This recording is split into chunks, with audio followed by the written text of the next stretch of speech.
manyi obudde butono nengenda kuyita mu bufunze tutambule nga bwino tutambula. Nakawa tulina enguudo ezikoleddwa, tulina kilomita 316.4, tulinako ezikoleddwa eza kolansi, tulina kilomita 204 zezimaze ofuna kolansi, nenge endala zonna bazisizaamu era ziri bubi nnyo. Muzeeyi tukusaba wonna madamu wa Jennifer KCC, madamu Idi bamwongere ka budget, amakubo gaffe gabeere nga gakolebwa kitambule bulungi.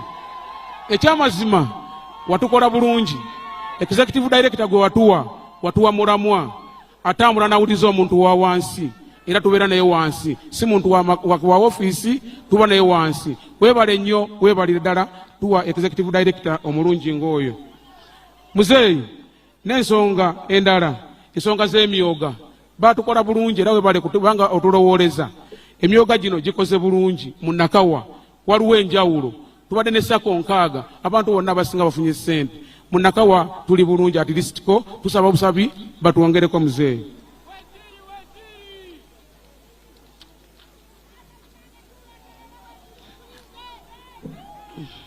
Muzeeyi ensonga endala, tulina skilling center 2, tulina Luzira skilling eri mu prison n'embeera n'endala eri Kigowa.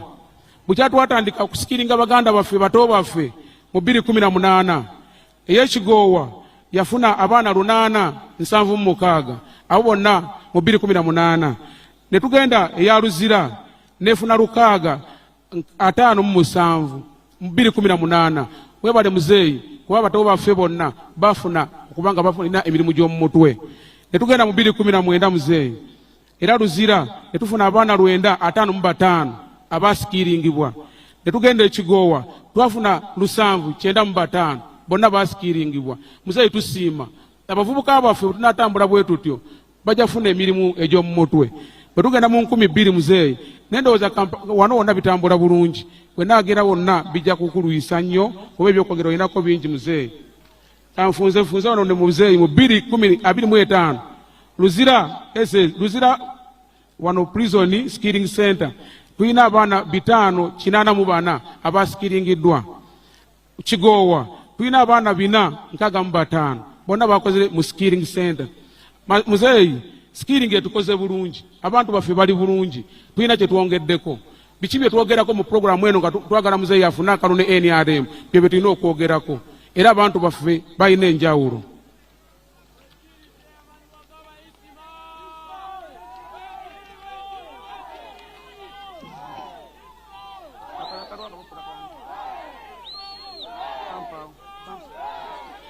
Muzeeyi nina abantu bana bankoze obulungi obutagambika, nsooka okubasima mu maaso go. Ekyamazima nina abantu bewateeka mu maofiisi nga banjawulo, bwe banaba bakola bwe bati bajja kuba batukozenga bulungi. Mukadde waffe wa URA awulisiganya ne community yaffe, era bw'ogendayo atwanguyira era atuyambyengako mu bintu ebyenjawulo. Bwe nvaawo nina muganda waffe muzeeyi waffe wa Quality Chemical atukoze bulungi, amanyi omuntu w'ekyalo wennyini, eyo enkola yonna atukola bulungi.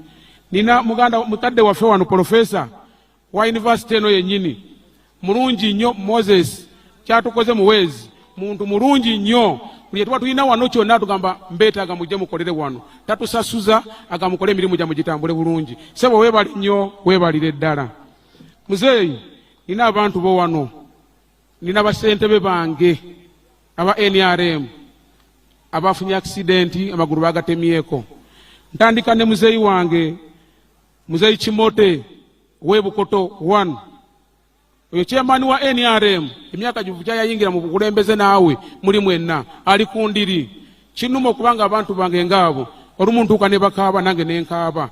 Ne muzeeyi ali ku ndiri ne bwagenda mu kalulu teri amuwangula. Taata nja kusaba abantu bange abo, at least nina muzeeyi wakko Patrick wa Naggulu amaaso gaafa ne waliwo eddagala lye agula. Tusaba at least muzeeyi onkwatireko ku basentebe bange abo nsobole okubayamba.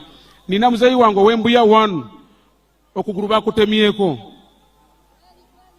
bakutemyeko ali mu nnyumba olwaleero. Ekyamazima ali awo wansi era kati asooka okuba atuwulira. oyo muzeyi wange bwe tunakwata ku bantu abo ina muzeyi wange waliko obulemu alina guluko oxygen embeera si nnungi ne bantuukirira ne baŋŋamba ssentebe olumu mbisa obulemu ebigaana sabanga ssentebe w'ekibiina nawe ojja kunkwatirako taata mmanyi ojja kunnyambako bassentebe bange abo mbakwatirengako neme kubanga mbonaabona nabo baleme kukaaba nnyo bw'onooba osiimye taata neyanza nnyo neyanzeege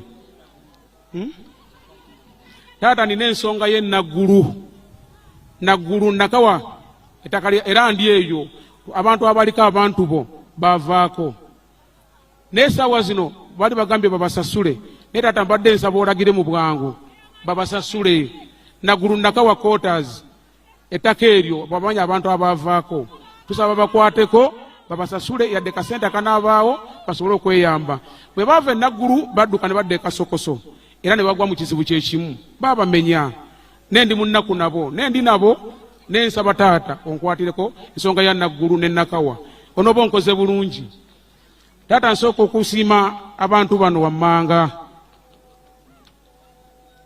mutabani waffe muganda waffe success moto njagala ayimirireko taata omulengere mutabani wo alina bondi awo ku luguudo lwa Jinja Road nze nkoze bulungi mu Nakawa neeyagala era omuntu ng'oyo bwe simusiima mu maaso go naamusiimirawa abantu basiima agenze naye oyo at least tumusiime ng'akyali wamu naawe nsaba ekifaananyi naye batukubeko ekifaananyi naye at least kibeere ekijjukizo kyaffe neeyanza nnyo muzeeyi neeyanzeege muzeeyi nina abantu abaleese ebirabo nina n'abakyala muzeeyi ab'abasirikale abalwanyi weebali wano mbadde nabo ebbanga lyonna mbasanze banoonya akalulu maama naawe bamanyi nsaba tukkirize tubasiima abakyala baabo abasirikale tutambule nabo bankoze bulungi batambula banyiikiza enjiri ya NRM beebale nnyo beebalire ddala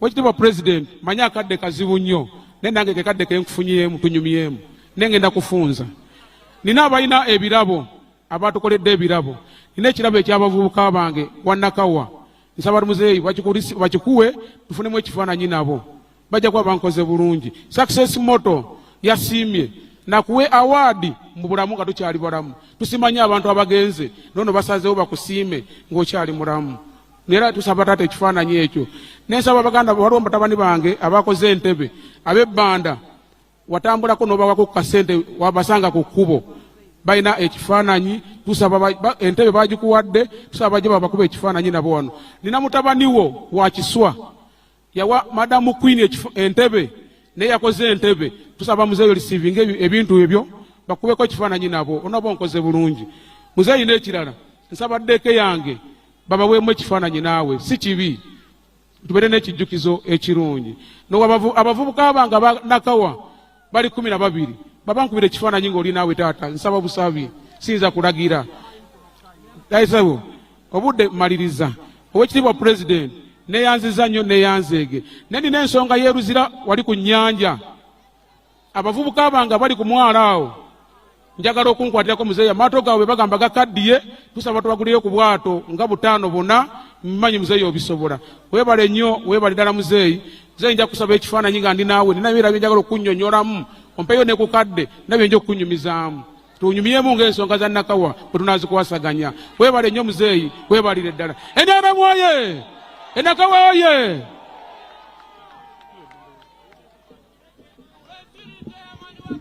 weebale nnyo ssentebe okulambika ensonga za Nakawa obulungi munzikirize tuyite omumyuka owookubiri owa National Resistance Movement Right Honorable Annette Among ate yagenda okutuyitira Vice Chairman asobole okuyita candidate waffe.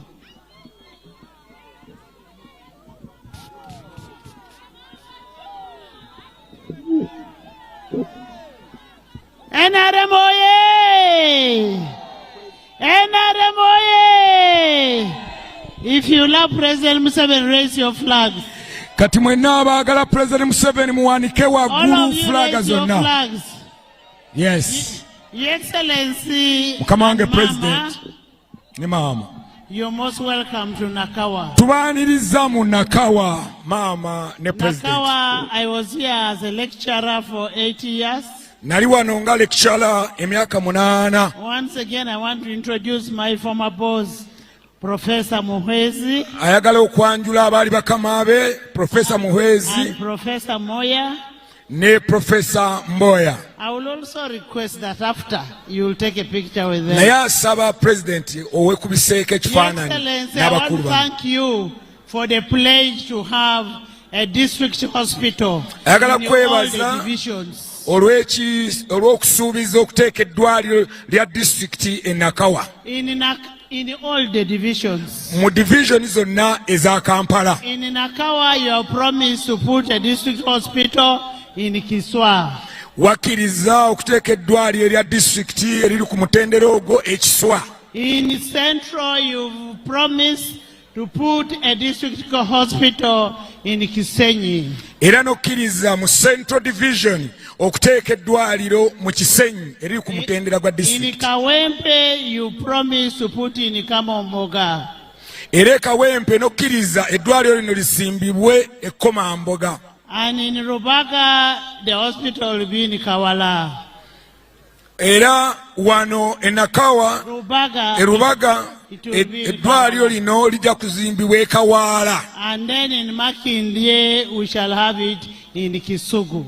ate e Makindye nawe wajja kuzimbayo eddwaliro ery'engeri eyo e Kisugu. Your Excellency, we want to thank you for this university. twagala kwebaza olwa yunivasite n'e Nakawa. MOVS started when they had only 2,000 students.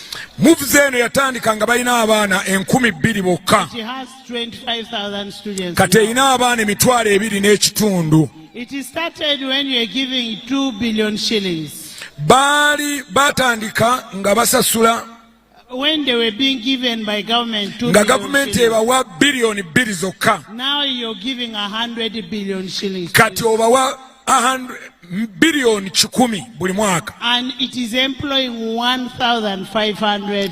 era ewa abantu emirimu 1,500 n'okusoba. And is offering 40 subjects or 40 courses, era wane Nakawa waliwo courses 40 including science and technology ng'era otwayiddemu n'erya sayansi ne tekinologiya and ICT. ate era n'ebyuma Your bikalamagezi. Excellency, we want to thank you for the market that you instructed to be built in Kitintale. era tukwebaza olw'akatale ke walagidde kazimbibwe ekitintale. But 4 years down the road, the market has not been completed. naye emyaka 4 akatale kano tekannaggwa nga bwe walagira. Your Excellency, we also want to thank you for the city schools that you're putting everywhere in the country. era twagala okwebaza olw'amasomero ga secondary g'oteese mu bitundu by'eggwanga eby'enjawulo. Nakawa division does not have a city school to support the poor children. naye division eno y'e Nakawa teyina ssomero lya ngeri eyo ng'amasomero g'ozimbye mu bitundu eby'enjawulo, so tuli kusaba lijje wano e Your Nakawa. Excellency, I also wanted to inform the chairman that the issue of the compensation of the Nakawa Naguru housing estate is in the process. era awulidde wano chairman ng'ayogera ku nsonga ya housing estate eya Nakawa, ayagala omukakasa nti ebintu byonna biri mu nteekateeka abantu bano okusasulwa. A report was made on that compensation, and all what is left is for Attorney General to approve. Ripooti ekwatagana n'ensonga eyo yakolebwako, era mu kiseera kino balindirira Attorney General munamateeka omukulu ow'eggwanga akakase okusasula Your kutandike. Excellency, we want to thank you for the Kampala Entebbe Express Highway. Era twagala kwebaza n'oluguudo olwa Entebbe Express Highway, Because it is going to decongest the Nakawa traffic. kubanga oluguudo olwo lugenda nalwo kukendeeza ku kafuko n'ekanyigo k'emmotoka akabeera mu kibuga kino eky'e Nakawa. I have also been told by the ED here that they only need 40 billion shillings to compensate the Nakawa Naguru. Era Iddi amutegeezezza nti beetaaga bilioni 4 gokka okuba nti basasula abantu abo aba Nakawa Just know that you have a awasibwa. president who cares for his people. Njagala bakakasa tulina president afaayo eri abantu be. And the president will do that. Ate era president ekyajja kikola. Your Excellency, one thing we have realized, Kintu kimu kye tutegedde, that may be the money that we provide for PDM. tobuuli awo osanga sente ze tuweereza eza PDM Is little. ziyinza okuba nga ntono, Because the people are many. kubanga ekitundu kino ekya Nakawa ne Kampala abantu bangi, And Uganda in ne overall. Uganda yonna okutwaliza awamu, Because you get the impact, the effect that you get is small. kubanga oluusi ebiseera bye tutuukamu osanga nga tezinnakola oba oli awo kyewagenderera. Your Excellency, you may reconsider increasing the amount for PDM. Tulowooza nti muzeeyi tukusaba, ndowooza mu kisanja ekijja tulabe engeri gye tusobola okwongera ku nsimbi ze tuweereza buli muluka. Your Excellency, final as I conclude, Nga mmaliriza mukama wange President, I want to thank you for the support you've given us as Parliament of Uganda. twagala okwebaza ffe support obuwangu amaanyi g'otuwadde nga paalamenti ya The Uganda. money that you give us, people travel everywhere around the whole country, around the whole world. Ababaka paalamenti batambula ne balambula ne balaba ensi yonna. And that money that you give Parliament, also N'ensimbi ezo z'otuwa nga paalamenti, the money that you give Parliament also goes to leader of opposition. era ensimbi ezo z'otuwa n'akulira oludda oluvuganya mu paalamenti Joel Ssenyonyi naye azifunako. The same money that goes to the Deputy Speaker's office is the same amount that goes to the leader of opposition, who is a member of Parliament of this area. Sente ze zimu Oweekitiibwa Thomas Tayebwa azaafuna nga Deputy Speaker, era sente ze zizimu ne leader of opposition Mwami Joel Ssenyonyi zaafuna. But at the end of the day, they say they do not get money. But you do give us money, and they use that money. Ne bajja eno ne bakolokota ne bagamba tobawa wadde ekikumi, naye sante twagala okukakasa Joel Ssenyonyi tuzimuwa. And that is the same money they move from here to America to everywhere to go and abuse the president. Weewuunya sente ezo z'obawa mukama wange President ng'oyita mu Parliament, ate ze bakozesa ogenda okusekeeterera eggwanga lyaffe mu mawanga ag'enjawulo. And I want to tell you, those people eat money and come and deceive you. Njagala bakakasa mu abantu b'e Nakawa, abantu abo bakufu balidde sente nnyingi naye oluveeyo nga bajja eno ng'ate bavuma And they say gavumenti they yaffe, don't travel. ate nga bo batambula butambuzi, They eat the money. balya sente They use the money to abuse us. ate bazikozesa okutuvuma And they are n'okutujjoola. very rich. You see them like that on government money. Ate ebyo byonna babikola nga basinziira ku nsimbi I zino want to gavumenti request you. beziwa. Ayagala okubasaba Support NRM candidates muwagire NRM who can be able to say the truth, abasobola okwogera amazima, who will not be stand and start abusing our old man. abatagenda kusinziira ku sente ezo ate okuvuma President. I want to thank you, Your Excellency, Ayagala okwebaza mukama waffe President, that you've been able to push. tojja kusobola okututwala mu maaso, And God who really knows that you are the savior for this country. era Katonda ekyo tukikakasa nti Katonda akimanyi nti gwe yateekako amafuta okulembera eggwanga lino. The first demonstration is going to start from Nakawa, Ate era kigenda kutandikirawo Nakawa, where the leader of opposition comes from. nga wano omukulembeze w'oluvu oluvuganya ava wano You Nakawa. first tell the leader of opposition to bring his children to demonstrate first. Bw'abanga abagamba okwekalakaasa, abaana be baba basooka mu Tell kwekalakaasa. Kyagulanyi to bring his children first. Mugambe Kyagulanyi abaana mu kifo ky'okubateeka mu Amerika babeere wano be baba bakulembera. We are for peace in Uganda. Ffe tuli ku lwa mirembe nga We are bannayuganda. not for instability Ffe anymore. tetuli wano kutabangula ggwanga. And Uganda is not a country for trial. Era eggwanga lino si lya kugezesa. If you cannot manage a smaller party, bw'obanga tosobola kapata akatono nnyo, where an Anita can even sneak a candidate in your party, ne Anita Among ng'asobola okuyisaamu candidate ne bamuwandiika, and you think you can manage this country, kati osobola otya okugamba nti osobola okukulembera eggwanga if lino I erya can Uganda, place somebody in your house, obanga nsobola okuteeka omuntu mu nnyumba yo, and you think you'll run Uganda, kati gwe n'olowooza nti osobola otukulembera byappa totusobola. Kyagulanyi first wait. Kaakati mugambe mwami Kyagulanyi Bobi alindeko, Wine should wait until he grows up. alindeko paka ng'avumbyevumbye naye Let kati him tabisobola. first grab. Mulindeko alinde ng'asoma. NRM oye! NRM oye! Museveni oye! Oye! I want to invite Alhaji Ayagala okuyita Alhaji Moses to come Kigongo, and welcome Museveni to speak. first vice chairman wa National Resistance Movement, ajje ayanirize ayite President Yoweri Kaguta Museveni okwogerako eri bannanakawa n'eri banna obugalo bwa Haji Bulwa. Movement oye! Abantu b'Nakawa nsanyuse nnyo okubalaba bannange. Mwebale kujja mu bungi bwe muti. Kinsanyusizza Ssebo Oweekitiibwa President era chairman waffe owa NRM ate nga ye flag bearer waffe Maama Gen. Museveni, tukwatiriza maama, tukwebaza essaala zonna z'otuwa buli lunaku, kitusanyusa era kituzzaamu amaanyi. Abantu b'e Nakawa njagala okubabuulira nti movement tuli wano aba movement kusaba kalulu okuva mu mmwe bannaffe aba movement. Munaakatuwa bannange akalulu munaakawa movement.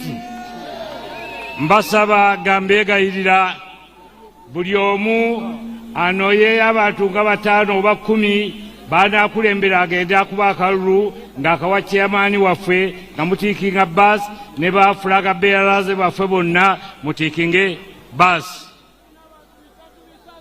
Abantu bisatu mwebatajja ekyo ndo kijja kutusanyusa. N'ekyo njagala okubabuulira movement ekoze erinnya lyayo. Tulina omusiigi gwaffe gwe tukoze gwe twakola okuviira ddala mu nsiko. Twagala tugukuume nga tukuuma discipline. Omuntu ayeeyisa obubi n'ayagala okwonoona erinnya lyaffe oyo ajja kututtira obululu era tibukkiriza kubeegattamu. Mukimanye ti okulonda twagala tuwangule nga tuwangulira ddala olulungi kati waliwo atwekwasa. Muleka tubawangule bulungi aleme na kwekwasa kintu kirala kyonna. Okukola ekyo tulina okwegatta ne tubeera bumu. Mu kunoonya akalulu mukozesa olulimi olulungi. Mupaswedinga abantu batwegatteko naye nga timukozesa bigambo bityoboola oba ebivuma. Mubeere bantu balungi nga tuli wamu. NRM tetupapa. Tiwaliwo kupapa. Kubanga ffe tumanyi obuwanguzi bw'eri eri ffe. Si bwe kiri bannaye? N'olwekyo timupapa. Ebintu muleka tubikwate mpola. Ebyokulonda nga 15 bijja kuggwa. Naye abantu tujja kusigalawo wano tweyise bulungi twagalane. Okwegatta kintu kikulu, okwegatta ge maanyi. Twagalane. Olunaku lwa leero si lwange lwakwogera. Ssebo chairman nsonyiwa badde saagala kulandagga naye engeri gy'obadde wewunguddemu nga kambuulira abantu bano kikyempulira ku mutima gwange. Ffe ssebo abaali mu nsiko tukwebaza nnyo ddala. Kubanga ebigambo byatuwuliranga nga tuli mu nsiko tujja kuwangula Kampala, tujja kukuuma emirembe, okituukirizza. Nze mpumulira bulungi. Byatusuubiza byonna tubirabye era tubiraba. Emirembe tigiriiwo bannange. N'olwekyo ensonga weeri lwaki tulonda chairman waffe okuddako. Saagala kutwala biseera bingi kankwese akakisa kano nkuyite ojja oyogerera eri abantu bano kubanga bakulindidde dda tebaagala kuwulira bya kigongo baagala bibyo. Movement oye! Movement oye! Chairman kajja ayogereko gye muli.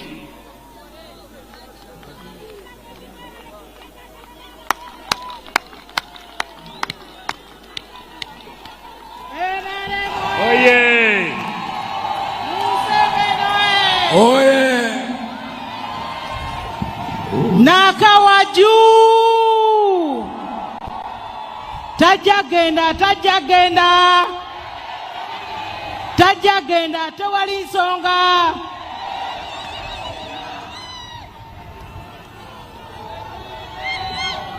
Nakawa tubalamusiza mwena.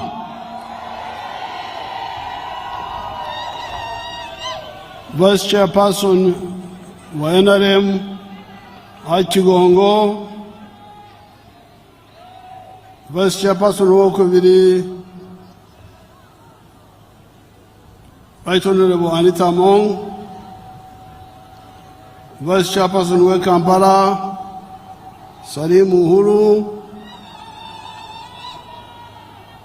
Secretary General, abakulembeza abalala bonna namwe mwena abanakawa tubalamusiza. Kansabe maama asooke ababuuzeeko oluvannyuma nange njogere byange.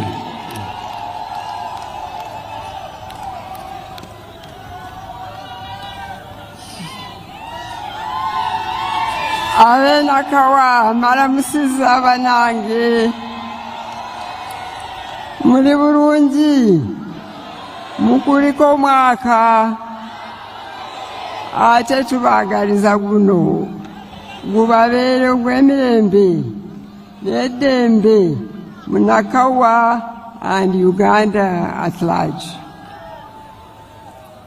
Thank you for coming in such big numbers and making sure that you are here in person.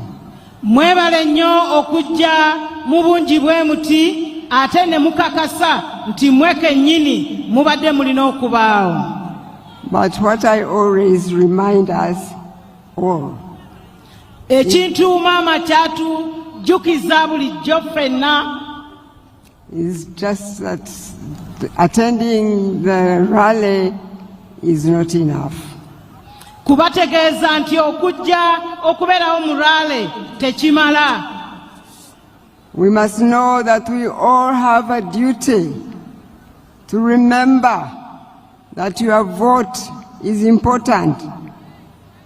It is your personal brick that you put on the building of Uganda.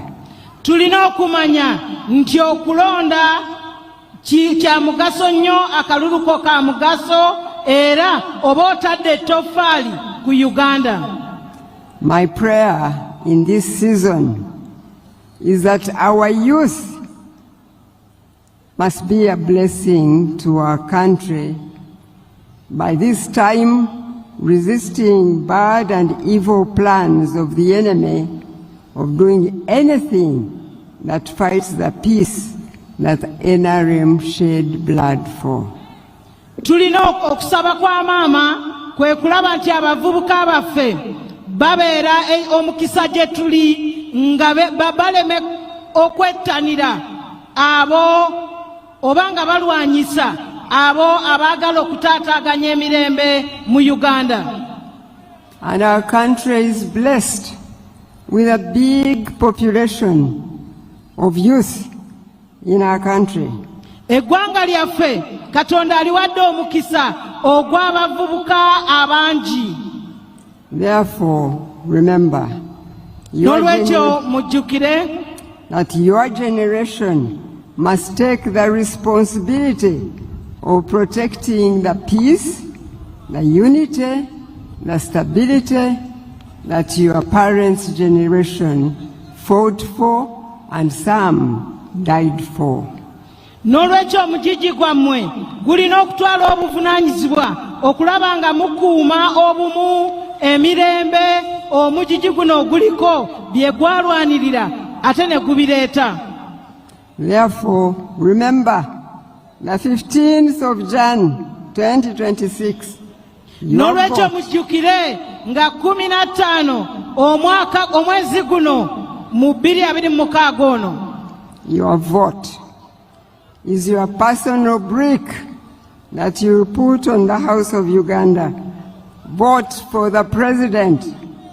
Vote for the NRM flag bearers so that NRM can continue to lead this country to ensure that God will fulfill his divine purpose for Uganda.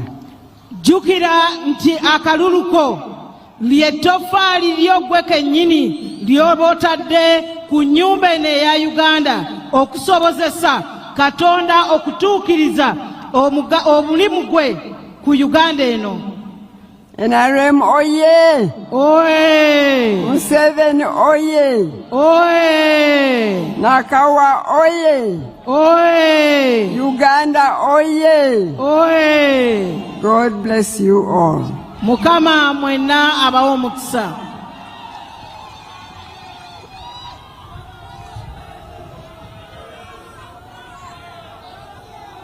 Nakawa omuka wefuga ono mbadde nteera kukozesa Oluganda naye kubanga waliwo ensonga ntono zirimu empaka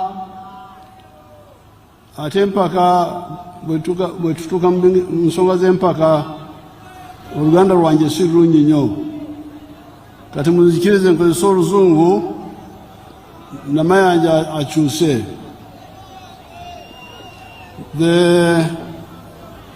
In the manifesto of 2026-2031, mu manifesto eya 2026 okutuuka 2031 we have put before you the 7 bricks or contributions that NRM has made to Uganda in the last 40 years. Mu manifesto eyo tutaddemu amatofaali 7 NRM getadde ku Uganda.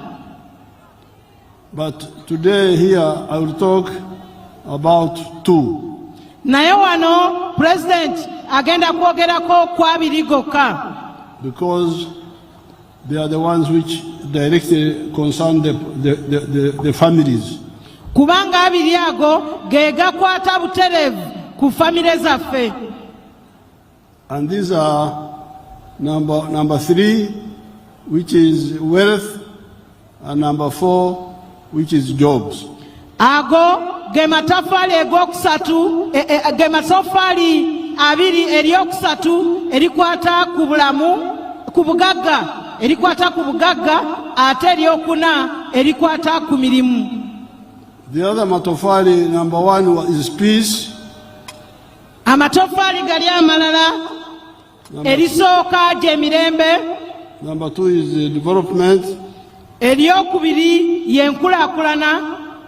But the NRM from the 1960s clarified to all our followers that you can have peace, you can have development, roads, electricity, schools, hospitals, but if you don't deal with wealth in the homes and the jobs, the country will stagnate and collapse eventually.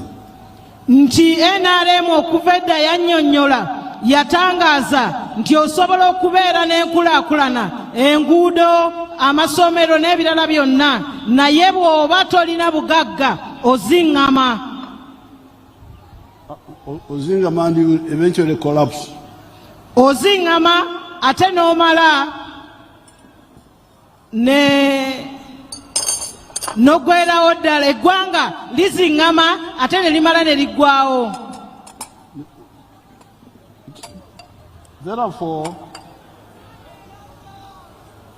Therefore, we are always very clear about the issue of wealth, and when we came into government, we pushed forward that message. N'olwekyo Pardon, Muzei. We are very clear always about the message of wealth. And when we came into government, we put forward that message. Ffe tubeera balambulukufu ku nsonga ey'obugagga. We put forward that message when we were in the government. Era bwe twajja mu government ensonga eyo ne tugibategeeza. We pointed out that wealth and jobs are found in 4 sectors. Twalambika nti obugagga okuyita n'emirimu biva mu nsonga 4 mu bubondo 4. Sector 1 is commercial agriculture. Akabondo akasooka bye by'obulimi ebireeta ensimbi. Which means crops, livestock and fisheries. Bye by'obulimi nga okulunda, obulimi n'okulunda ebyennyanja oba okuvuba ebyennyanja.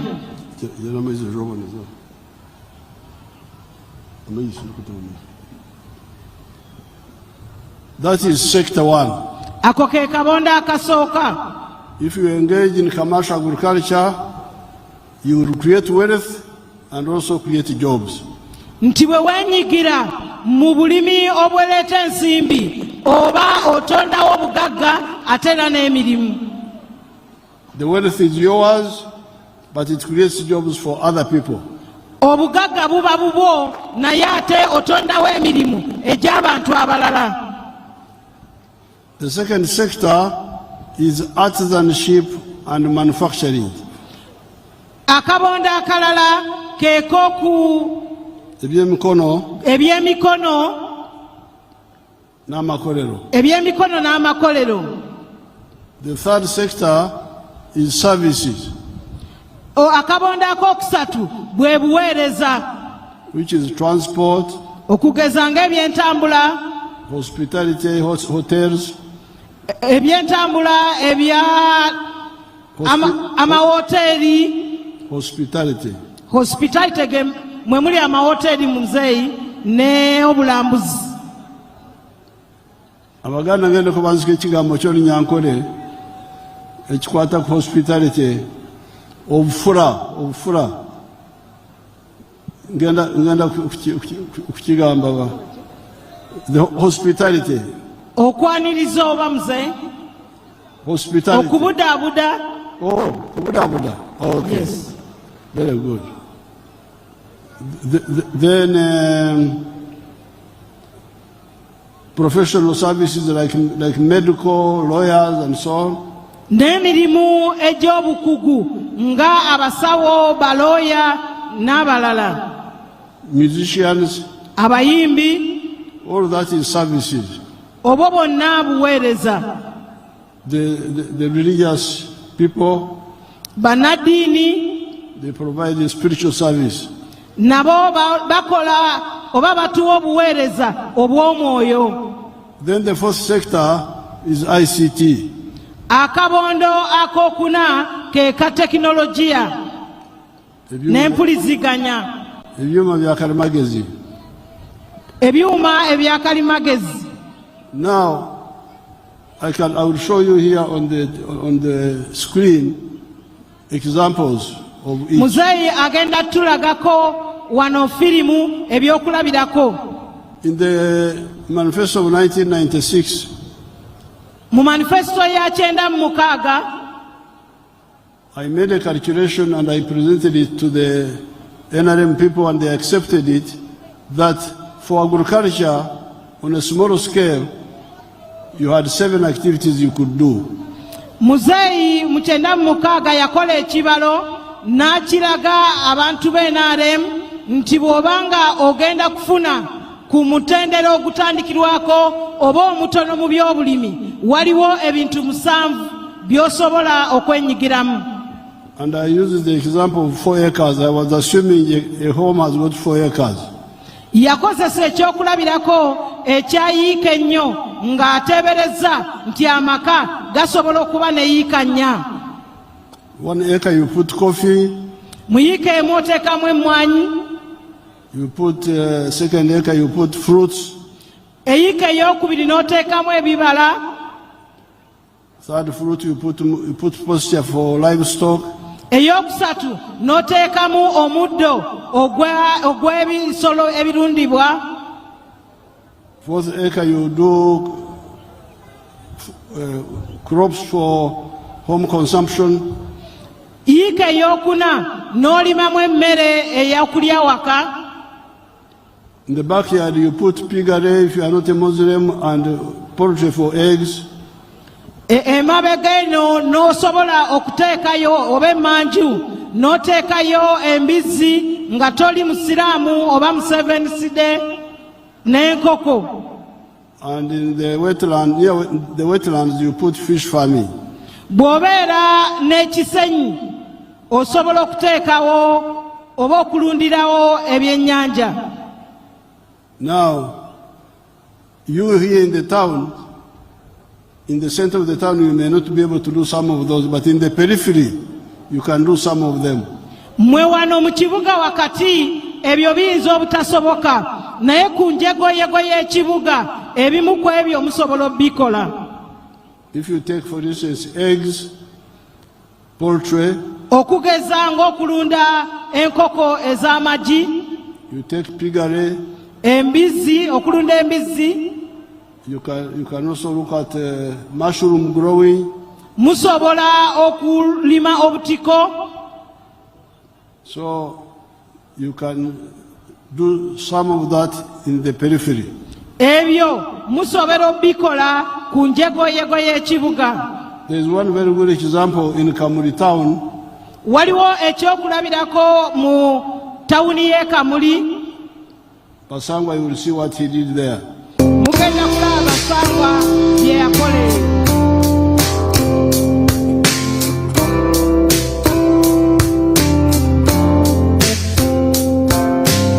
Nze Basangwa Johnson, Managing Director wa Jeka Poultry Farm. Jeka Poultry Farm eyaganibwa Bukwenge, Kamuli Municipality, Kamuli District.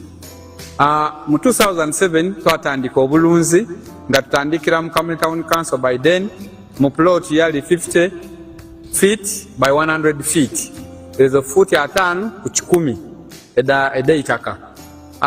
Tutandika tutya twali nga tulina ebyobufuzi wano mu Kamuli nga waliwo ensonga nga chairman wero C5 omugenzi Kawuga bamwidukira Katonda mu ekyumulo eky'emirembe nga bamutoyiremu abantu bangi abatamu application nga bali kwenda okufuuka ba chairman ba 5. Ai president ya ida ya tulungamya yakoba tubana abantu mwena mwena temusobola kuba ba chairman ba 5. Aye abantu mujje mukole emirimu egindi ng'okulunda yayogera kulunda embidi okulunda enkoko byonna yabyogera. Nze na pickinga mu kyokulunda enkoko n'atandika farm mu 2007 n'enkoko 5. Sawa dino wendogerera ku farm kuno tize mabega ntambwire. President yaida yankyalira mu 2010 nga nina enkoko 5,000 yasanuka ino. Sawa dino tutambwire tulina enkoko 12 mulala tufulumya amagi etwe 2,000 buli lunaku. Etwe 2,000 divaamu milioni 2 buli lunaku. Omwezi diba milioni 6. Omwaka tuba tuli mu bilioni ze 6 n'ekitundu etuba tukolaki tuyingiza. So tuwulirisa omulamwa gwa president okuva ku kiseera ekyo twakati katukigiireko. President awaire musanufu ino ku bintu byenkoze era nga buli kaseera nkyekingako. Wendogerera kati tulina abakozi 300. Now Basangwa has given us 2 lessons. Basangwa atuwadde ebyokuyiga mu 2. He was a poor man in 2007. Yali musajja mwavu mu 2007. The only property he had was a plot in Kamuli town of 50 feet by 100. Era ng'alinawo poloti eya 5 ku 10 mu kibuga ky'e Kamuli. Bwe bugaga bwokka bwe yalina. Obwo bwe bunene bw'ettaka oba obugazi bw'ettaka bwokka bwe yalina. But when ye n'alondawo okulunda enkoko ez'amagi. And now he's a very rich man. Era kati musajja mugagga ddala. He's selling 2,500 trays of eggs per day. Buli lunaku atunda ttule z'amagi 2,500. And he's earning 20 million shillings a day. Era afuna obukadde 20 buli lunaku. 600 million a week. A month. A week n'afuna obukadde 600. A month. Omwezi afuna obukadde 600. A year, 7.2 billion. Omwaka n'afuna obuwumbi 7 ne milioni 2. But he has also now got created 300 jobs. Ate ng'oggyeko ekyo atonzeewo emirimu 300. So you can see this activity of eggs, even in the per-urban, can be applicable. Kati ndowooza mulaba omulimu guno ogw'enkoko ogw'amagi ku njegoyego z'ekibuga bwe gubeera nga gusobola okukolebwa. There is fish farming. Waliwo okulunda ebyennyanja. In near the wetlands, instead of putting their rice, putting their buildings, it would be good to put fish farming at the edge of the swamps. Okugeza mu bitundu ebyebisenyi oba entobazi musobola okuteekamu ebidiba by'ebyennyanja.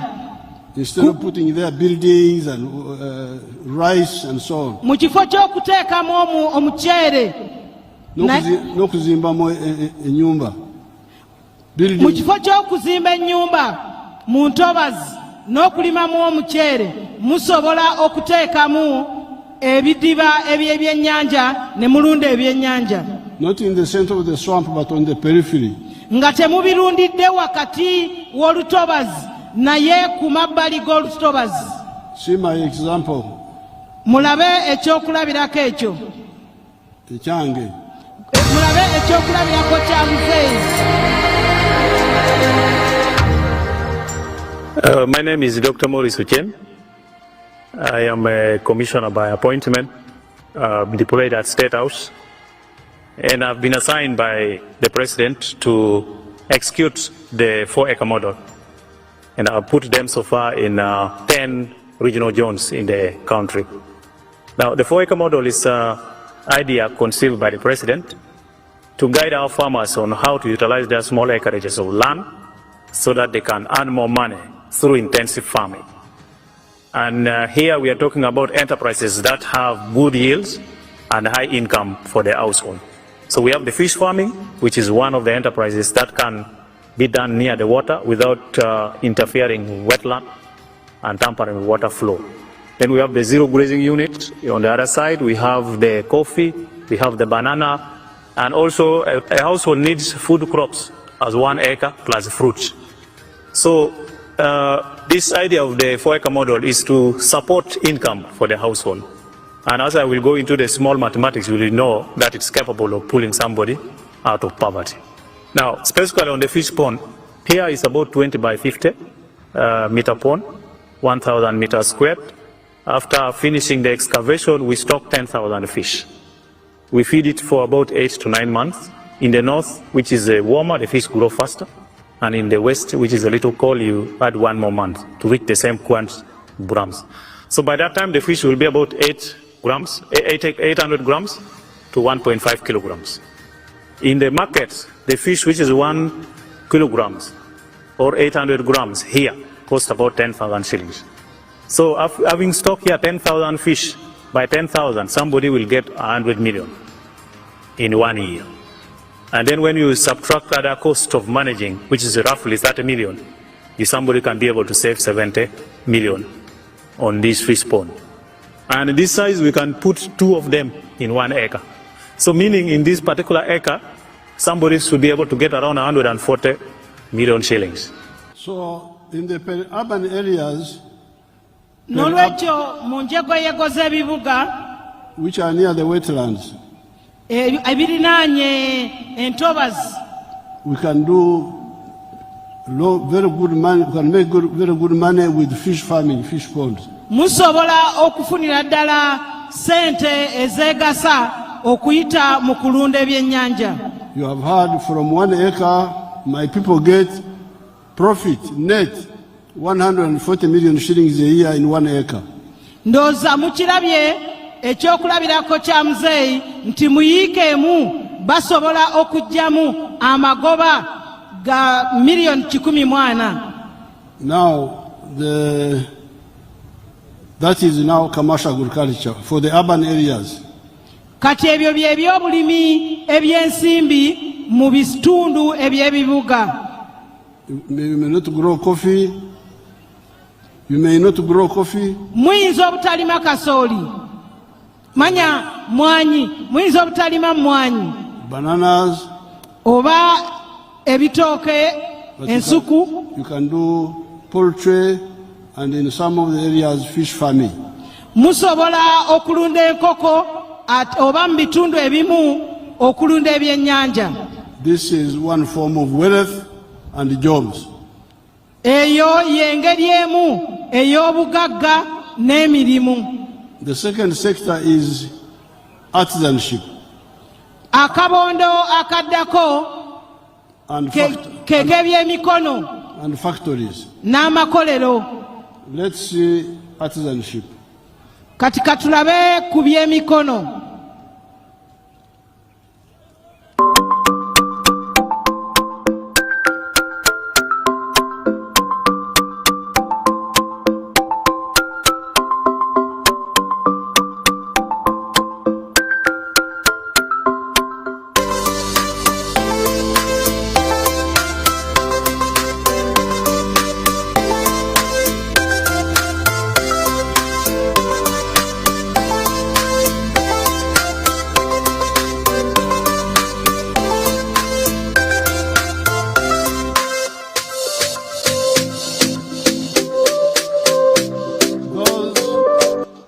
Those are the carpenters, furniture makers who used to be at Zambia.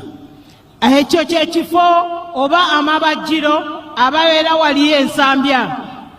I took them to Kigo and bought land for them there and built a workshop like that for them. Yabajja ensambya n'abatwala ekigo muzeeyi ne bakola ebbajjiro eryo. You see what they are doing there. Ndooza kati mulaba bye bakola. That type of furniture, we were importing it from outside. Ebyo bye bakola ebiva mu bbajjiro byavanga bweru. Dubai, India and so on. Okugeza Dubai n'ensi endala. There are other examples like the ones in Kagoma. Waliwo amabajjiro amalala. Not Amabajiro, another artisan shop. Waliwo ebyemikono ebirala.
That workshop is able to do doors and all those things. Kakati awebochele byuma oba workshop eyo gye mulabye we bookera ebyuma basobola okukola enzigi n'ebintu ebirala bingi. Even here in Chireka, I supported some groups. I don't know whether they were captured here. I supported some groups in Chireka. Nawana ekireka era waliwo abookya ebyuma oba abaweesi. Or carpenter, I don't remember, but there were those groups there. Oba baali babajjira naye waliwo group ze yayambako awo. So here you can create wealth and jobs through artisanship. Wano osobola okufuna obugagga n'otondawo emirimu okuyita mu mirimu egy'emikono. Then there is manufacturing. Kati waliwo amakolero. By big investors from outside and from inside. Amakolero nga tufuna abantu abava ebweru oba wano mu ggwanga. Bamusiga nsimbi. Let's see the factories. Kati katulabe ku makolero. Now that big town you see is near Mbale. Ekibuga ekyo kye mulaba kirinaanye Mbale. It's a new town. Kibuga kipya. It was not there. Tekyaliwo. It has got 75 factories there. Mulimu factory 75. Let's enter one of them and see. Katuyingireko mwemu ku zo. See the young people working there. Ndooza mulaba abavubuka abakola emirimu eyo. The numbers. Mubalaba obungi. So here you are talking about wealth and jobs. Yensonga lwaki tuba twogera ku bugagga ate n'emirimu. Let's go to Namambe, near here, part of Nakawa. Katugendeko wano Kinyana Mpindi Namambe. Is it Nakawa or Wakiso? Wakiso mzee. See. Ndooza mulaba. That area was a forest. Ekitundu ekyo kyali kibira. And that's why they were throwing dead bodies. Ekibira ekyo baakasukangamu mirambo. But now see. Kati ndooza mulaba. Somebody yesterday told me that when you go to the supermarket today, Muzeyi agambye nti waliwo eyamugambye ejjo nti olwaleero bw'ogenda mu supermarket, you find that 65% of the products are made here. Ojja kwesanga nti ebitundu 65 eby'ebintu bye tugulayo bikolerwa wano. In the past, 90% of the products in the supermarket were being imported. Mu myaka giri egyayita ebyatundibwanga mu supermarket ng'ebitundu 90 ku 100 biva bweru wa ggwanga. So anybody who stands up and says NRM has done nothing will go to Gehenna. I'm sorry for him. Omuntu yenna eyesimba gyali n'agamba nti NRM talina kyekoze, oyo asaana agenda mu Gehenna. Tasaana agenda. Oyo agenda mu Gehenna. You will go. Because God doesn't like hypocrites. Kubanga Katonda tayagala bannanfuusi. Especially Jesus. Naddala Yesu had a lot of problem with the Pharisees. Yesu yalina obuzibu n'abafalisaayo. Who are pretending to be religious but hypocrites. Abali beefuula bannaddiini ng'ate bannanfuusi. And he said, you are like the grave. They are like a grave. A grave in Tana. Mulinga yabagamba nti mwe mulinga ntaana. That you are white on the top but rotten inside. Nti mutukula waggulu wano muli beeru naye nga wansi so somebody mwavunda. With those factories with all this wealth. Nti n'olwekyo amakolero ago gonna obugagga obwo bwonna. Then you say NRM has done nothing. I'm very sorry for you. Gehenna is waiting for you. Muzeyi agambye nti gwe bw'olaba ebyo byonna n'ogamba nti NRM tekikoze terina kyekoze, akusaasira kubanga Gehenna ekulindiridde.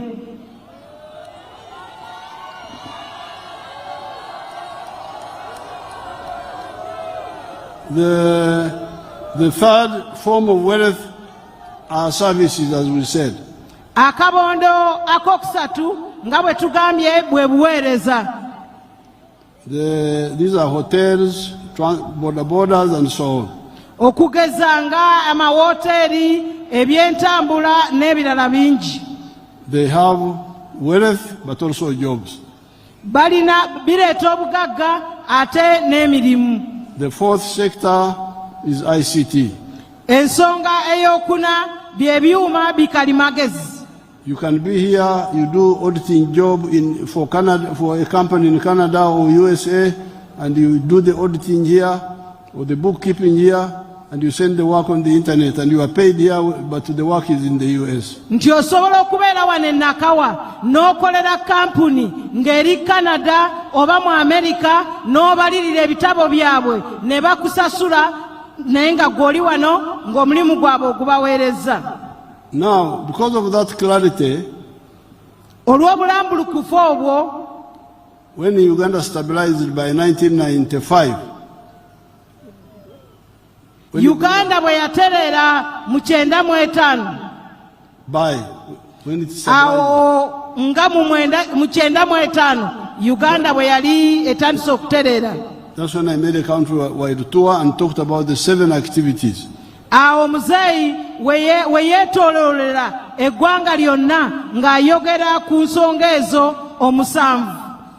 Now, the other people were already coming up. Abamu baali beetegefu okutandikirawo. On their own. Okutandikirawo bo bennyini ku lwabwe. Because they had their own savings. Baalina ebisenyi ebyabwe. Others were coming from outside. Abalala nga bava bweru. Others were borrowing from the bank.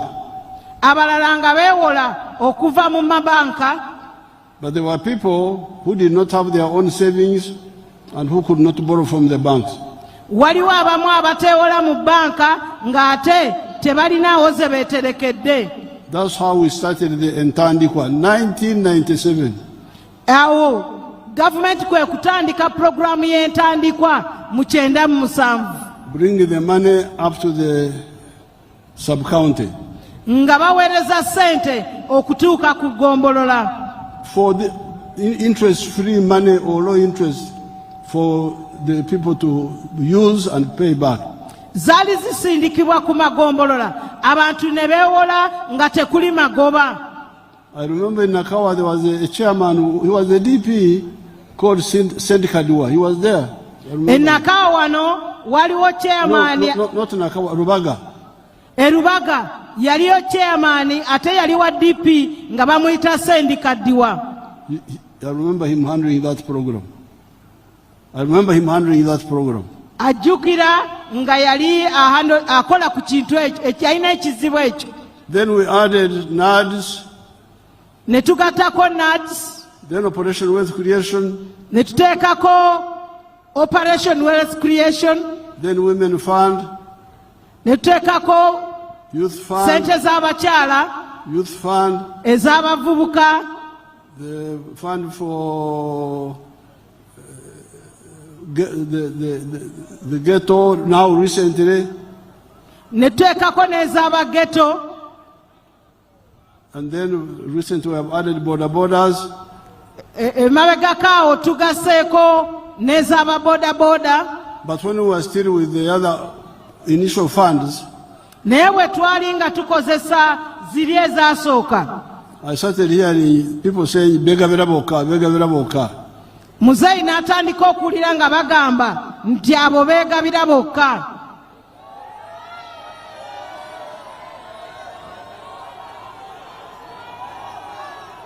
So then,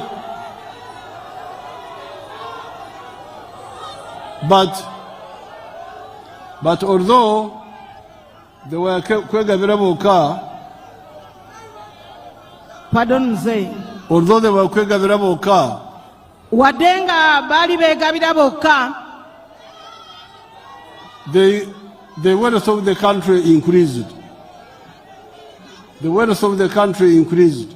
Nti obugagga bwatandika okweyongera. wadde bali begabira bokka naye obugaga bw'ensi bwa Uganda bwayeyongera kubanga emwanyi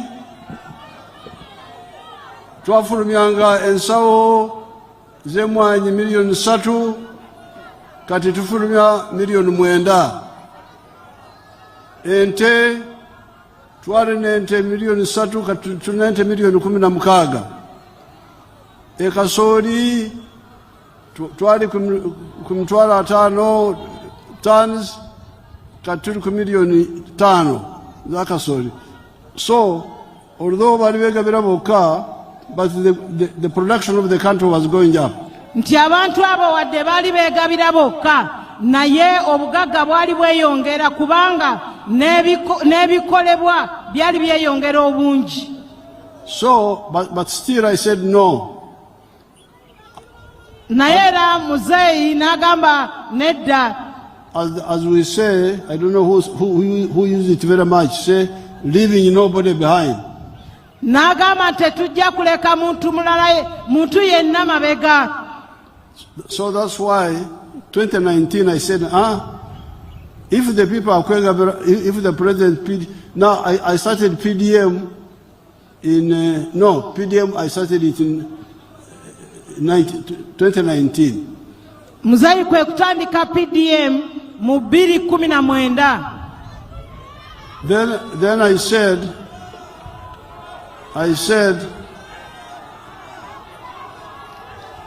that if they kwegabira bokka, n'agamba nti bwebanga byakwegabira bokka, let us send the money to the people directly. Nti kati katusindike sente eri abantu bo bennyini. And how do we do it? And how do we do it? And how do we do it? Nti kati tukikole tutya? That's why we said yensonga lwaki twagamba that all the people, all the adults in the parish join the circle. Ne tugamba nti abantu bonna ab'omu luko ogwo babenga bamemba ba circle. Abakulu. Abantu b'omu luko ogwo abakulu babenga bayingira mu circle ey'omu luko ogwo. Ab'emyaka 18 okudda waggulu. Abalina emyaka 18 okudda waggulu. And when they join the circle, bwe bayingira mu circle, they elect their committee. Bwe bayingira mu circle balonda akakiiko akakulira circle eyo. Now the kakiiko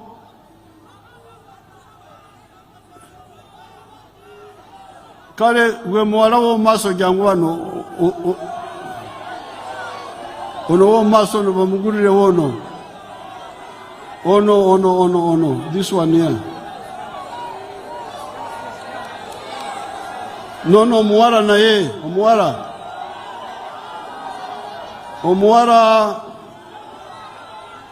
ono omuwala ow'enviiri ennungi akawala ako, that one there, that one open for her. Open for her, you fellows.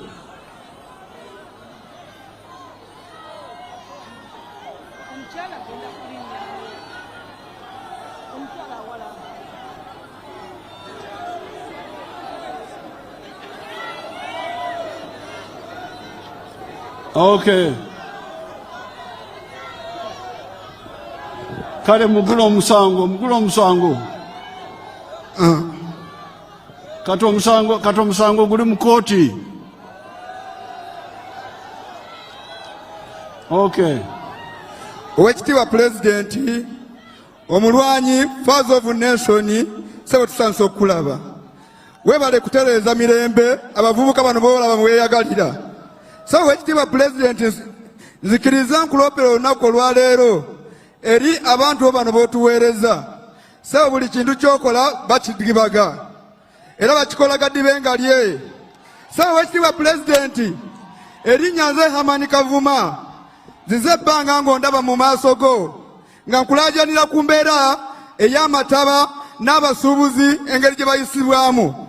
Oweekitiibwa Pulezidenti, ozze otugamba nti tuleke ebikulukuto, tokyayagala abantu bagenda bweru era oyogedde ku fakitole.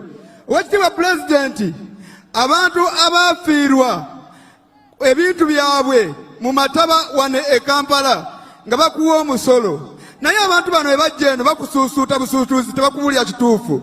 Oweekitiibwa Pulezidenti, ebizimbe 16 ebirimu abantu babawi b'omusolo ate nga tebafuna ssente za PDM baafiirwa ebintu byabwe na kaakati bali mu kukaaba. Oweekitiibwa Pulezidenti, abantu abo bawulira ne lipooti z'abaana baabwe tebaazizzayo ku masomero gye basomera olw'ensonga tebalina ssente. Oweekitiibwa Pulezidenti, watusuubiza era n'otugamba ogenda tusumbuusaayo okuva amazzi we gaatukuba ng'ennaku z'omwezi 3 ogw'Oktoba omwaka oguwedde na kaakati tetufunanga kintu kyonna, abantu bali eri bakaaba. Oweekitiibwa Pulezidenti, nzikiriza neebaza Madamu Kiconco n'omukulu Kabanda akulira futa. Saba Oweekitiibwa Pulezidenti, we twajja ekisozi watugamba nti tufayiringa empapula ne tuzifayiringa na kaakati tetufunanga bwenkanya. Oweekitiibwa Pulezidenti, embeera gy'olaba mu Kampala abantu bangi baagadde otukozesa. Kati omuvubuka essaawa zigenda kutukwata, kati kyokola jangu essimu yo giweereza abantu bange ngenda kukubira ontegeeze bulungi. Oweekitiibwa Pulezidenti, neeyanziza naye nzikiriza abantu bano bangi bali abalonzi be bali eri bakaaba. Ngenda kukubira essimu onyonyole bulungi emusibiwulira bulungi. Genda obaweereza essimu yo giweereza ono PPS. Genda giweereze PPS kubanga ebimusibiwulidde bulungi. PPS iko wapi? Okay. Ono ayogera ku bya abadde ayogera ku bintu bingi. He was talking about many things. Abadde ayogera ku bintu bingi naye okusingira ddala amataba agatawanya ekibuga Kampala, the floods in Kampala. Kale agenda kunyonyola mbadde njagala tumale ekya PDM. Tweyanziza nnyo taata amanya n'eddoboozi Nakaterukiya nga nze n'abakyala nkoleramu owino essaawa zino. Neeyanziza nnyo taata neeyanzeege okuba ng'osobodde okumpita n'enzija Kazindaalo. Ebbanga lyonna taata tukuwagira, tuzze tukuwagira, naye abantu boolaba abo balina ebibanyiga. Ate abantu abasobola okwogera ebibanyiga tebabaganya kutuusaako bintu biba bibaluma. Kati essaawa zino emyoga gyagenda mu bantu ababale, abantu abasinga mu butale nga tebagiina. Essaawa zino babadde bawulira katale looni tebannabakola ki kuzifuna. Sebo taata nzikiriza njogereko ne ku nsonga ya 7 Hill.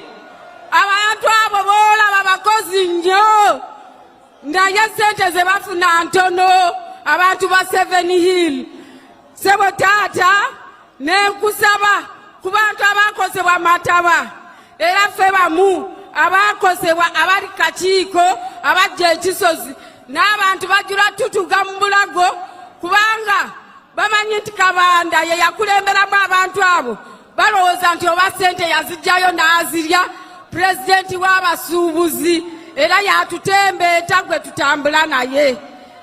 Sebo taata abantu beetaaga bategeera amazima n'obwenkanya. Kale ngenda kwogera naawe ku makya. Come.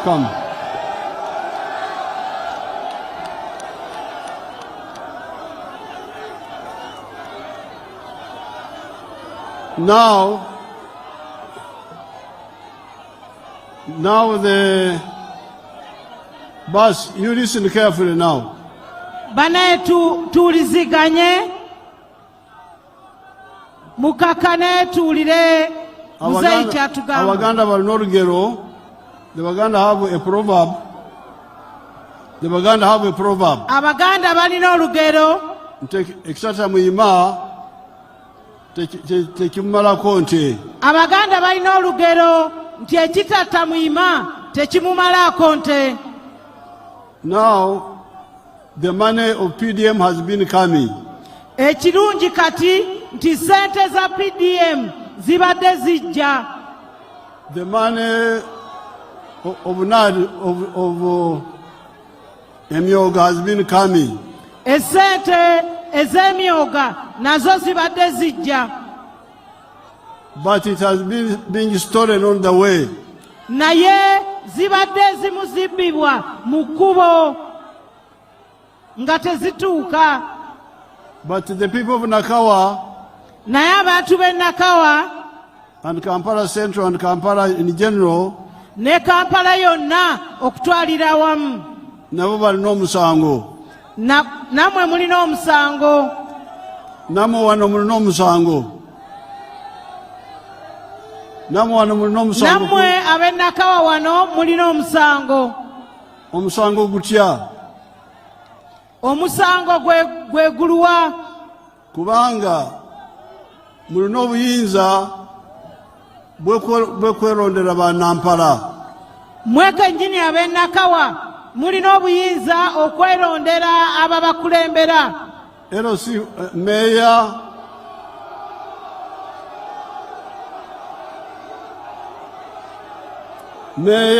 mulina obuyinza okulonda meya, member wa parliament wa constituency, mulina obuyinza okulonda ababaka aba constituency abagenda mu parliament, member wa parliament omukyala, mwe kennyini mwe mulonda omubaka omukyala. Abo bonna mwalonda ba opposition. Abo bonna mwalonda abawakanya government. Now they don't follow your things. Abo tebasobola kulondoola bintu byammwe. They don't. Abo tebalondoola bintu byammwe. Now I send the money, it is stolen. Muzeeyi n'aweereza sente ne zibbibwa. Yes, I can check also. Naye kennyini muzeeyi asobola okubitunuulira, okulondoola. But it would be better if you had the Nyampara yourselves, your own person. Kiba kirungi nti abantu abo bennyini be mulonze nga be balondoola. Now, as I prepare to solve the problems you are talking about, kati nga bwe yeteekateeka okugonjoola ekizibu kye mwogerako, because there are many. Ebizibu bye mwogerako.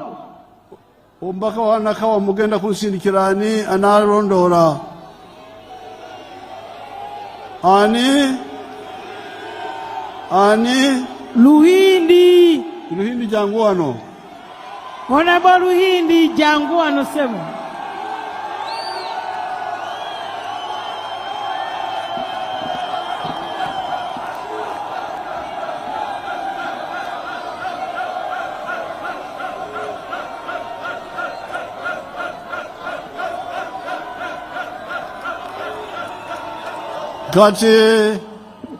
Kati kubanga Luhindi candidate wange mulagidde n'obululu tebunatuuka, mwabavubuka mwena abalina okwemulugunya abasinkane mumunyonyere, kubanga ze sirina budde okuwuliriza ensonga zonna.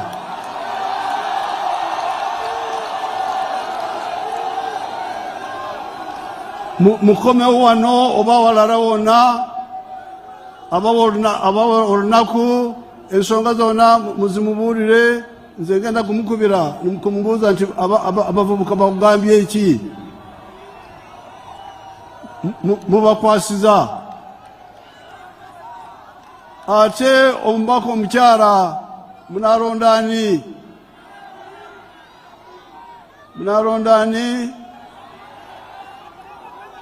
Rukanga ali wano yakwate bendera. Kati Rukanga naye agenda kubeerawo mu lukiiko lwa Ruhinde okuwulira ebizibu byammwe. Kati meeya munaalonda ani?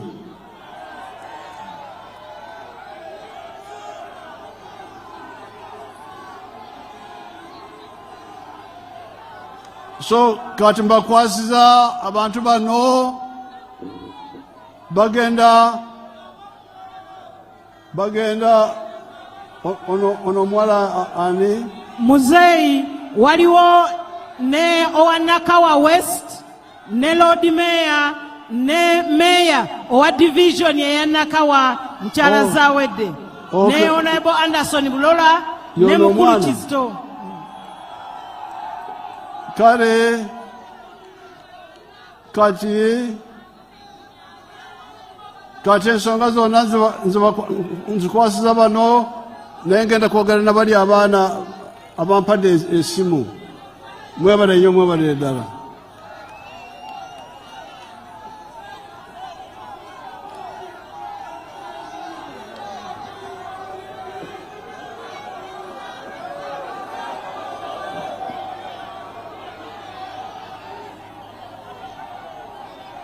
Kati ekisembayo kubanga obudde butuyiseeko mu bigambo Ruhinde banange tetulina budde wano. Ekisembayo kyekigambo ky'emyoga. Emyoga waliwo abaana benatendeka mu masomero wano ga skilling, njagala bajja wano baweereze obujulizi. Betwatendeka mu myoga. Tugenda kuwulira oba kulaba obujulizi obwabo abatendekebwa ebyemikono. Kubanga mulina okutereeza ekigambo, we must sort out the issue of PDM. Tulina okugonjoola ensonga ya PDM. Even if we put in more money, kubanga ne bwe tuteekamu sente nyingi endala, without sorting out the issue of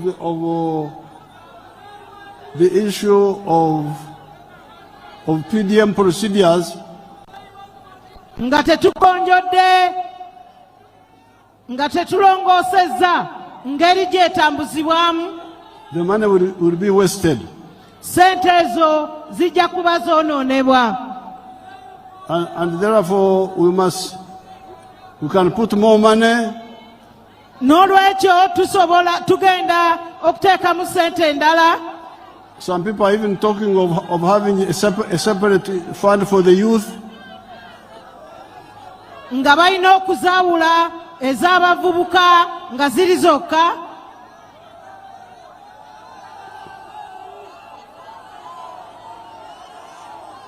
We can even separate the funds for the youth.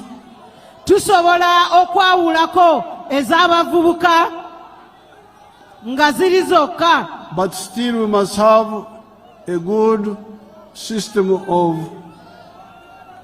member-run circle.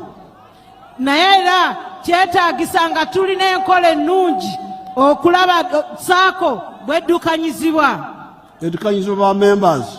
Nga ba members bennyini be baddukanya saako eyo. Because now it seems the circle is not run by members. Kuba kati kirabika saako teddukanyizibwa ba members. Now let's hear the testimony of the skills. Katulabe obujulizi muzeeyi bw'abadde atugamba. Omuwala n'omulenzi omu.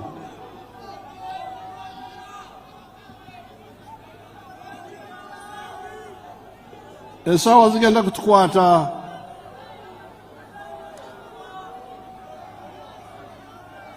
Mubuulire Ruhindi agenda kubasinkana. Yes, genda mu maaso.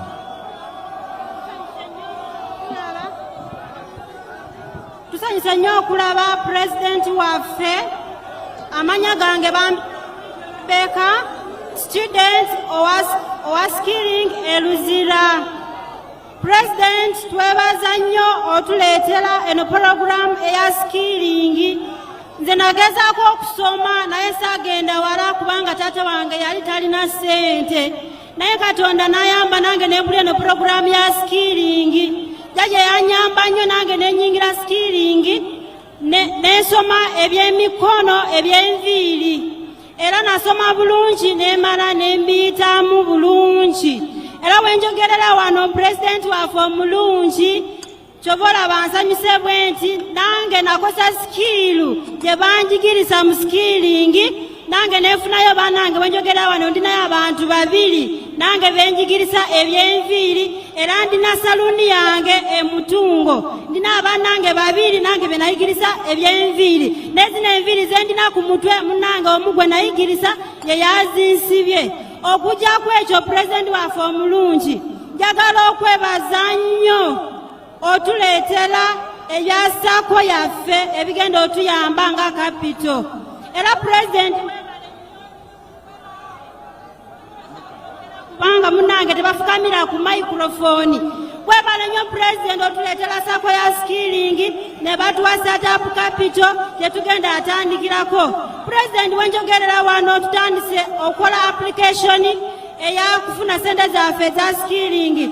Naye Pulezidenti tuli bangi banange jjajja waffe omulungi. Wenjogerera wano nga Nakawa skilling tuli almost enkumi enna abaana bali bangi. Tutandise okukola application ya forms naye mbadde nsaba ekitiibwa esobola kufukamira wansi kubanga togenda kumpulira microphone teriiwo. Mbadde nkwegayiridde jjajja waffe kasente kaafe aka skilling tusiimidde ddala startup capital. Naye mbadde nkwegayira nga nze chairperson owa Nakawa skilling sako jjajja waffe negayiridde munange otwongeremu kubanga tuli bangi. Saagala tuuke ekiseera nga abalala batandise okufuna ssente abalala bakomplaininge nti tebafunye munange bagenda ogamba nti fe tulidde ssente. Webale nnyo jjajja waffe omulungi era tusimye omulimu gwokoze owangaalire ddala munange jjajja waffe omulungi. Pulezidenti Museveni woye jjajja wangaale skilling ebeewo. Webale nnyo Mukama akuwa omukisa. Amanya gange bambita Buwenje Rebecca chairperson Nakawa skilling sako era ndi student nasomera Luzira eby'emikono. Amanya Buwenje Rebecca chairperson Nakawa skilling sako. Buwenje Rebecca. Yes, President. Kale oyo wanviiri kati alina salon naye akozesa abantu. Alina omwoga kati alina obugaga kati okozesa abantu. President wenjogerera wano nze eby'emikono binyambye kati obola banyira bwendi munange. Webale nnyo. Okozesa abantu bameka? Nkozesa abantu 2. Kale webale. Ngenda kufuna ekifaananyi namwe.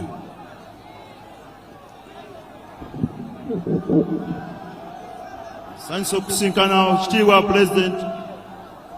Amannya gange Yenzerule Ibrahim omu ku bavubuka abo abali abakikankane. Nzeyi nawuliddewo ku pulogulaamu mu owadde kulaale n'ogamba nti okutte balungi abavubuka nga abakikankane. Nzeyi yonze omu kwabo abantu b'okutte obulungi taata. Okusookera ddala watusooka n'otwagaliza okwagala ensi yaffe kubanga ffe twali tetwagayirako ddala Uganda. Twalina pulogulaamu yaffe eyali eyatojja layira mu 2021. Taata watutwala ku heritage ne bangula abafande n'omala n'otusindikira omukyala Namale Juliet eyatutwala ewa Dr. Faith Mirembe Katana eyatukola obulungi ddala taata. Yasobola okutusikiringa ne bannanga abalala. Nze wenjogerera wano yansikiringa masanyalaze ne mmala okuguka obulungi ne saawa eno wenjogerera yampa omulimu era nsomesa bannange eby'amasannyalaze. Mr. President, skilling etukoledde ddala bulungi kubanga etulabirira okuva ku kyokulya, ekyokunywa, ebitabo, epeeni n'abasomesa basomesa abayizi mu budde obutenkanika. Mr. President, nyongera okwebaza, nze nali simanyi nti oba nnyinza n'okuggyako mu maaso wano ne njogerako naawe kubanga ffe baali baatusuubiza tugenda ntebe mu ntebe okuva mu ghetto. Naye taata jangu esimu ogiweereza omuntu wano. Kale mwebale. Now let's conclude, the time is going. Let him come. Mwachi wewe. Katuzike kubanga obudde bugenda. The Nakawa Naguru housing, the Nakuru Naguru housing, Nakawa Naguru housing,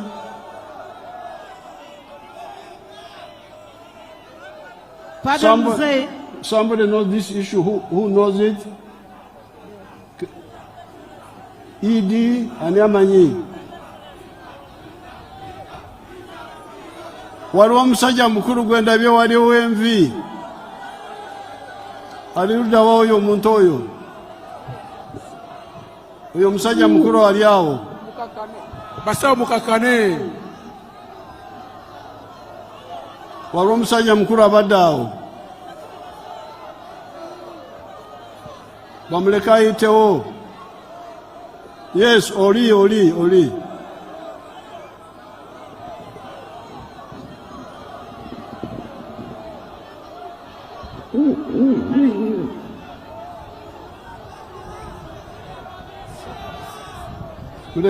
Muleka ajje oyo.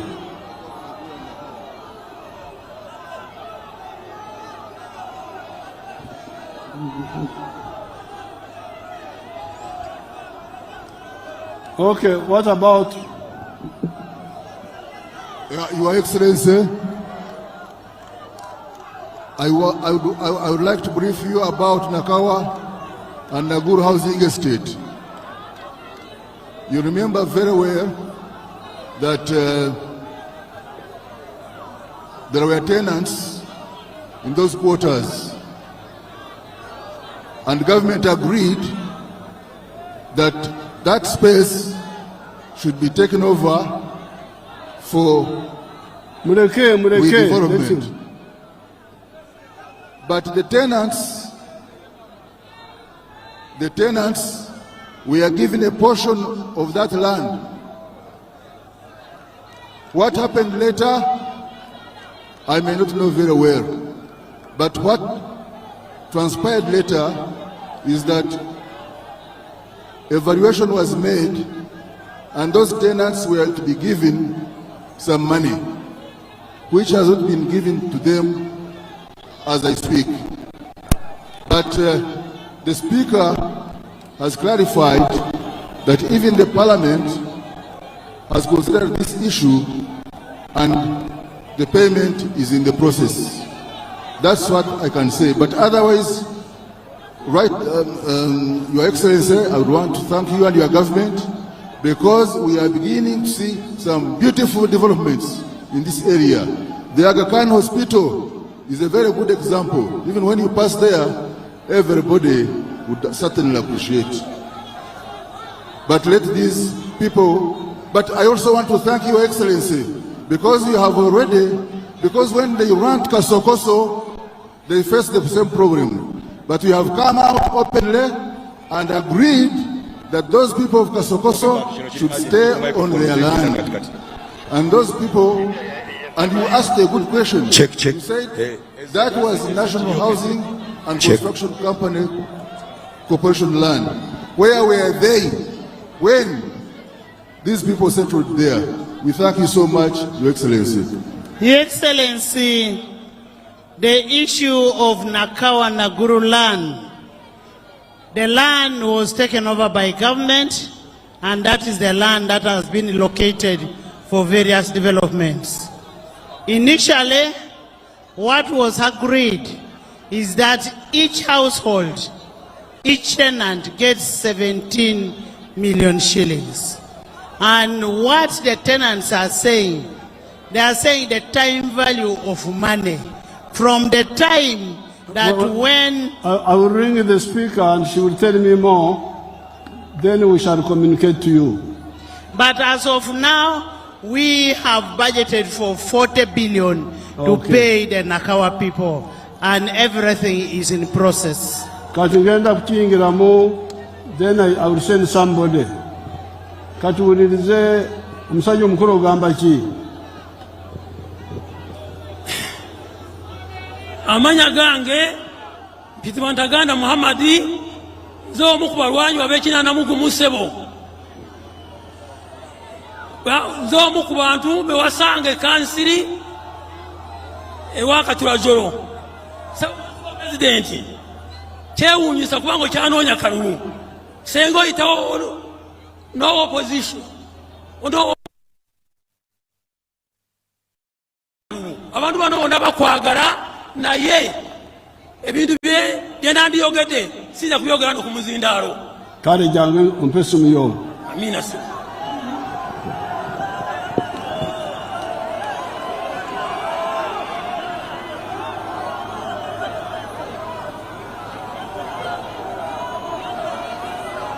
Now, let us conclude.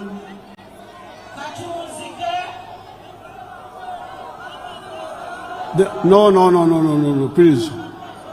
There are chairmen who are sick. Waliwo basentebe abalwadde. But chairmen who are sick, they are a number. Basentebe abalwadde. I want my medical person to come here.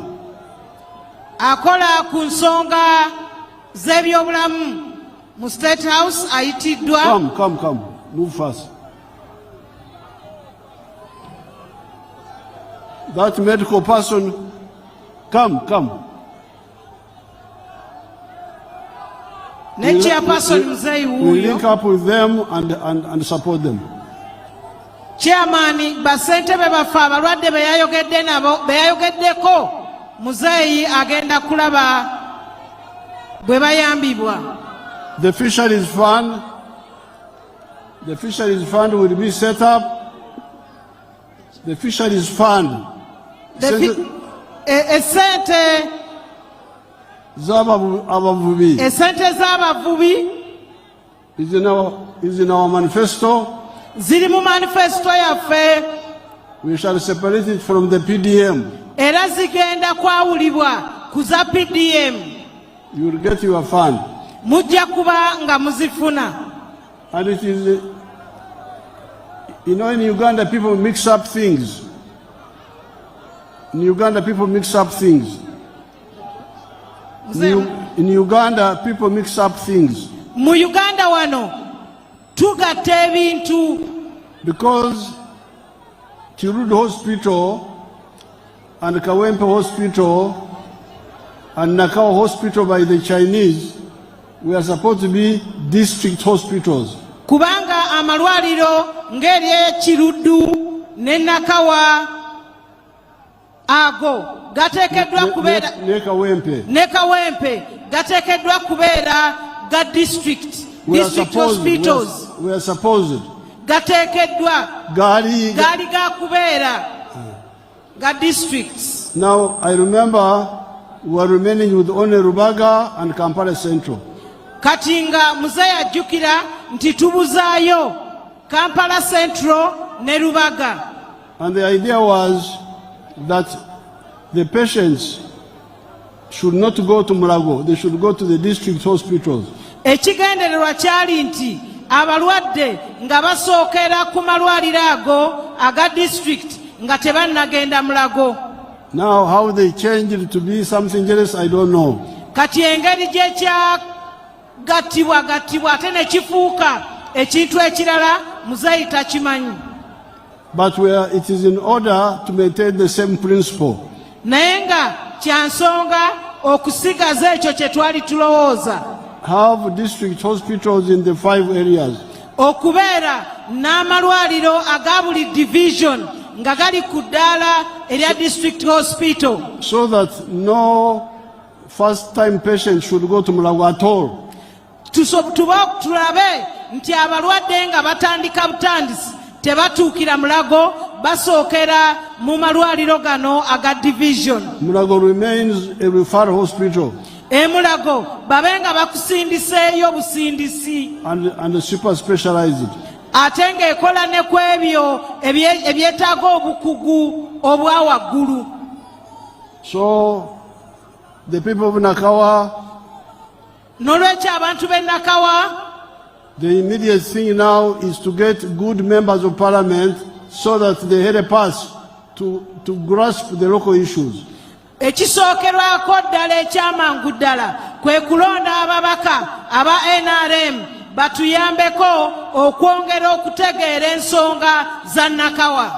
Now you have seen the mistake now. Kati ndowooza ensobi mulabye weeri. NRM oye! NRM oye! Oye! Omusajja omukulu w'enkofiira oye! Oye! Nakawa oye! Oye! Buganda oye! Oye! Uganda oye! Oye! East Africa oye! Oye! NRM oye! Museveni oye!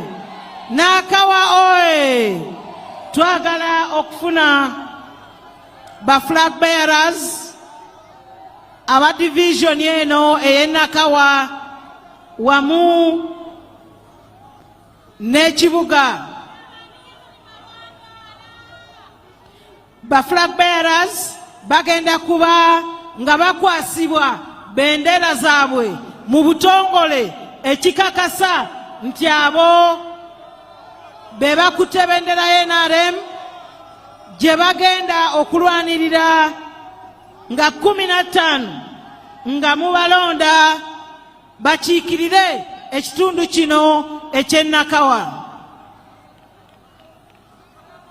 Chairman wa NRM ate nga ye candidate waffe omwagalwa w'abangi Gen.Museveni agenda kusooka kukwasa omubaka omukyala Honorable Amina Lukanga nga yakutte bendera ey'omubaka omukyala ow'ekibuga kino ekya Kampala. Lukanga oye!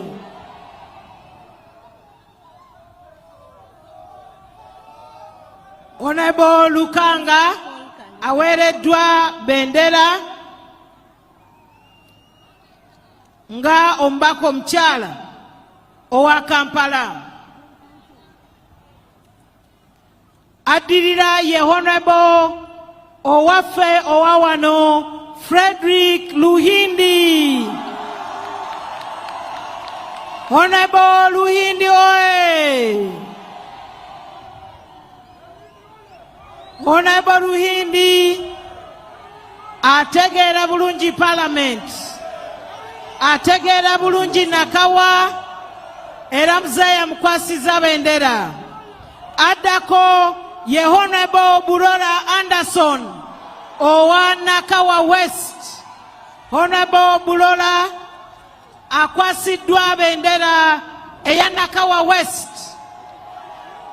okubanga yatukiikirira mu kitundu ekyo. Tugenda kuzzaako Mayor, Lord Mayor Mr. Moses Kizito owa Kampala City yakutte bendera yaffe. Kizito oye! Oyo yagenda okubeera Lord Mayor bwe tugenda okusindikira ba councillors. Mayor ow'ekibuga kino division ey'e Nakawa ye Honorable Zawedde Susan Kanyabo. Honorable Zawedde oye! Oyo yakutte bendera yaffe eya Nakawa division.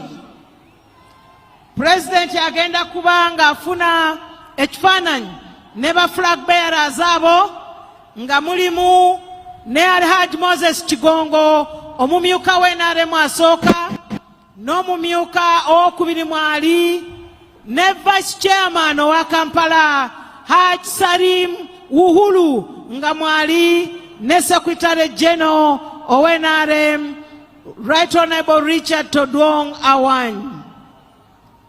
Era ekifaananyi kye kimu nga ne maama mwali. Maama ne taata ne ba SEC members bagenda kufuna ekifaananyi ne ba flag bearers baffe. NRM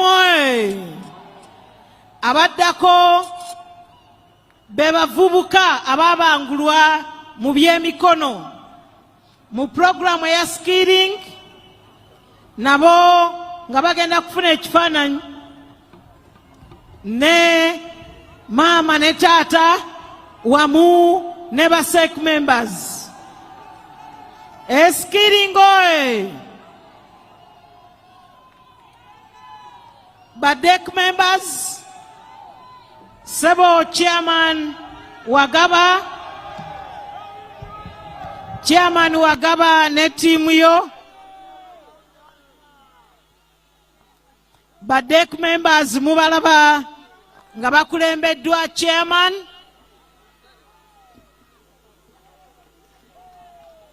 ne ba DEC members abalala bali mu tenti eri bagenda kwegatta ku mwami Wagaba ne timu okufuna ekifaananyi nga abakulembera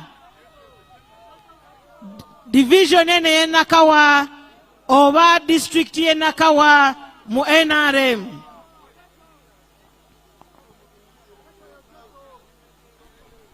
Ba DEC members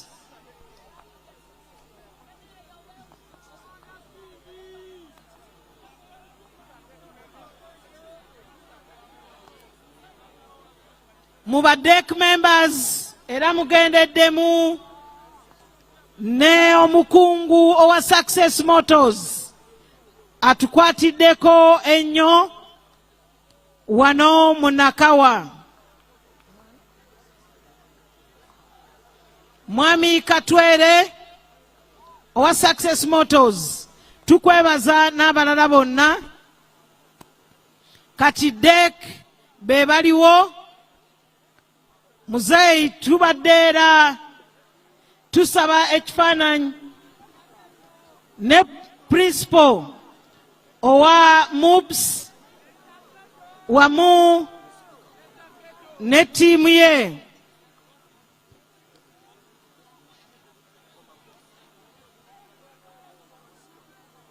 Waliwo principal Professor Muhwezi wamu ne Professor Musa Moya, abo nga bakolanga ne speaker waffe ate be bakatukyaza era nga batukola bulungi nnyo.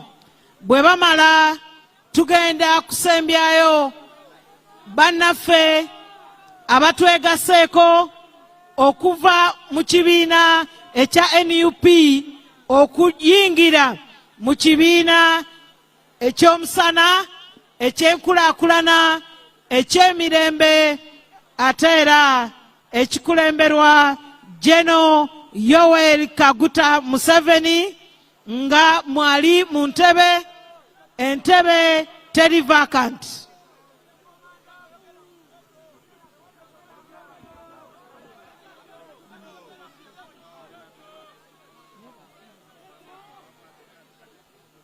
Muzeyi agenda mu kifaananyi n'abo abatwegaseeko abagambye nti bo ebyokwenyigira mu kwekalakaasa n'okuleeta obutabanguko tebabiriimu. NRM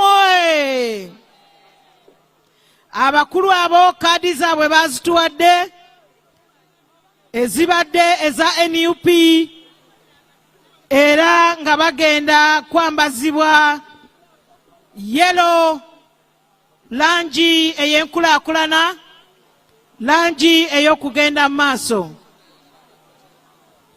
twagala okwongera okwebaza President wa Uganda ne maama batambudde eggwanga lino nga batukulembera mu lutabaalo luno districts 145 zonna bazimazeeko. 5 twongera okubakubiriza buli omu agambe munne agambe ne munne balonde General Yoweri Kaguta Museveni ne ba flag bearers ab'NRM. Tugenda kufuna ennyimba z'eggwanga ennyimba nga bwe ziddiriŋŋanwa naye nga 13 tugenda kubeera ffenna kololo.